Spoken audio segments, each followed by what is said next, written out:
అత్యాధునిక టెక్నాలజీతో నడుము మరియు వెన్నునొప్పికి treatment. Tejas spine care, Somajiguda, Sainikpuri, Gachibowli. Andhra Pradesh లో కియా ప్లాంట్ విస్తరణ పైన ఏపీ ప్రభుత్వం ఫోకస్ పెట్టింది. ఇందులో భాగంగానే ప్రస్తుతం దక్షిణ కొరియా పర్యటనలో ఉన్నటువంటి మంత్రులు బీసీ జనార్దన్ రెడ్డి, అలానే నారాయణ, ఆయనతో కూడినటువంటి అధికారుల బృందం వీళ్ళందరూ కూడా కియా మోటార్స్ హెడ్ ఆఫీస్ ని సందర్శించారు. దక్షిణ కొరియా పర్యటనలో భాగంగా అక్కడ ఉన్నటువంటి అనేక నగరాలు, island cities development, infrastructure maintenance, అలానే మౌలిక వసతుల కల్పన, వీటన్నిటిపైన అధ్యయనం చేస్తున్నారు మంత్రుల బృందం, అధికారుల బృందం. ఈవెన్ ఇండియన్ ఎంబసీ అధికారులు కూడా ఈ టీంలో ఉన్నారు. వీళ్ళందరూ కలిసి ఈరోజు కియా మోటార్స్ హెడ్ ఆఫీస్ ని సందర్శించారు. అక్కడ ఉన్నటువంటి సీనియర్ ఆఫీసర్స్ తో భేటీ అయ్యారు. అలానే భేటీ అవడంతో పాటు ఆంధ్రప్రదేశ్లో ఉన్నటువంటి కియా ప్లాంట్, ఎందుకంటే make in India, make in Andhra Pradesh ఈ నినాదంతో వచ్చినటువంటి అనేక ప్లాంట్లని, అనేక పరిశ్రమల్ని ఆంధ్రప్రదేశ్లో ఆహ్వానించే ప్రయత్నం గతంలో చంద్రబాబు నాయుడు ప్రభుత్వం చేసింది. ఇప్పుడు మధ్యలో గ్యాప్ వచ్చింది. ఎందుకంటే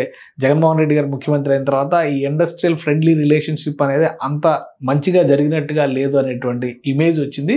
కానీ ఇప్పుడు మాత్రం ఈ మంత్రుల బృందం ప్రత్యేకంగా దక్షిణ కొరియాలో పర్యటించడం, కియా మోటార్స్ హెడ్ ఆఫీస్ని సందర్శించడం, అక్కడ కియా మోటార్స్కి సంబంధించినటువంటి కార్యాలయ స్పెషాలిటీస్ తెలుసుకునేటువంటి ప్రయత్నం చేయడం, అలానే ఆంధ్రప్రదేశ్లో ఉన్నటువంటి అపార అవకాశాలు, ఎందుకంటే కియా ప్లాంట్ విస్తరణ, కియా ప్లాంట్ సక్సెస్ స్టోరీ అనేది కూడా ఒక డిఫరెంట్ మాడ్యూల్గా మనం చూడాల్సి ఉంటుంది. కియా ఎంటర్ అయిన తర్వాత దేశంలోనే మోటార్ వెహికల్స్ రంగంలో ఒక ప్రధాన పోటీదారుగా అతి తక్కువ కాలంలోనే ఎమర్జ్ అవుతూ వచ్చింది. రాబోయేటువంటి రోజుల్లో ఎలక్ట్రిక్ వెహికల్స్ సెకంలో కియా మరింత పోటీనివ్వగలదనేటువంటి అంచనాలు ఉన్నాయి. ఈ రెండు అంశాలను దృష్టిలో పెట్టుకునే మంత్రుల బృందం, ఇది పెట్టుబడుల మౌలిక వనరులు, పెట్టుబడుల కల్పన శాఖ మంత్రి జనార్దన్ రెడ్డి గారు, అలానే మున్సిపల్ శాఖ మంత్రి నారాయణ గారు, వీళ్ళిద్దరితో కూడినటువంటి అధికారుల బృందం, కృష్ణబాబు గారు ఐఏఎస్, ఇంకా చాలా మంది ఉన్నారు.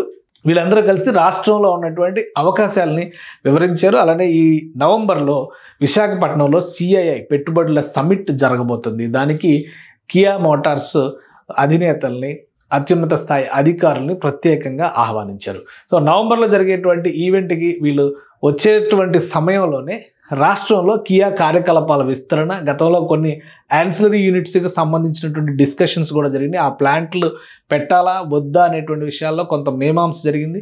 సో మొత్తం మీద 10,000 కోట్ల రూపాయలతో ఈ ప్లాంట్ విస్తరణ జరుగుతుంది అనుకున్నది కూడా కొంత జాప్యం జరిగిందనే అభిప్రాయం ఉంది. సో ఈ సమస్యలన్నిటినీ పైన చర్చించడంతో పాటు ప్రస్తుతం రాష్ట్రంలో ఉన్నటువంటి ఇండస్ట్రియల్ ఫ్రెండ్లీ వాతావరణాన్ని వివరించేటువంటి ప్రయత్నం చేశారు మంత్రుల బృందం. రేపు నవంబర్లో జరిగేటువంటి సమ్మిట్ కోసం కియా ప్రతినిధుల బృందం రాష్ట్రాన్ని సందర్శించేటువంటి అవకాశం ఉంది.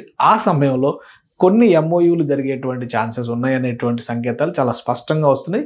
కానీ వీటన్నిటికీ కావాల్సినటువంటి గ్రౌండ్ ప్రిపరేషన్ కోసమే మంత్రుల బృందం ప్రత్యేకంగా కియా మోటార్స్ హెడ్ ఆఫీస్ని సందర్శించింది. సియోల్ నగరంలో, దక్షిణ కొరియాలో కీలకమైనటువంటి సియోల్ నగరంలో ఉన్నటువంటి ప్లాంట్ ఇది. అంటే ఒక హెడ్ ఆఫీస్ అన్నమాట. మొత్తం కియా కార్యకలాపాలు అన్నిటికీ కూడా అంతర్జాతీయ స్థాయిలో కూడా ఇదే కేంద్ర స్థానంగా మనం చూడాల్సి ఉంది. సో ఆ ప్రాంతాన్ని సందర్శించడం, కియా మోటార్ సక్సెస్ స్టోరీని, ఆంధ్రప్రదేశ్లో జరుగుతున్నటువంటి అభివృద్ధి కార్యకలాపాలని వివరించిన తర్వాత నవంబర్లో జరిగేటువంటి సమిట్కి ఆహ్వానం పలికారు.